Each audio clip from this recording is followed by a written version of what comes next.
In this video, I'm going to show you how to log Google Chrome with a password. First of all, you're going to open your Google Chrome. Then you're going to type into the search box for Chrome Web Store and then hit enter. After that, you're going to click on the Chrome Web Store link with actual Chrome logo. Then you will be redirected to the Chrome Web Store website. And if you see at the upper right side of your screen, you will be able to see here a search box. So you're going to type in the search box for Chrome log and then hit enter. After that, you will be able to see here Chrome log as the first option. Just click on that and then click on add to Chrome.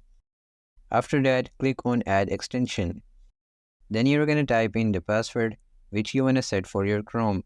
As you can see here that the password may contain only 2 letters, but I'm going to type in 4 letters which are 08 and 08. Then you can click on OK. As you can see here that the password has saved and now they are going to close the browser. So just click on OK. As we know that the password of our Chrome has been set.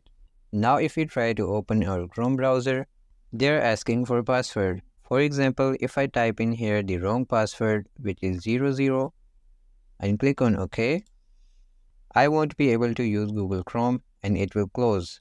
Now if I open Google Chrome again and type in the correct password which is 0808, as you are able to see here that now I am able to use Google Chrome.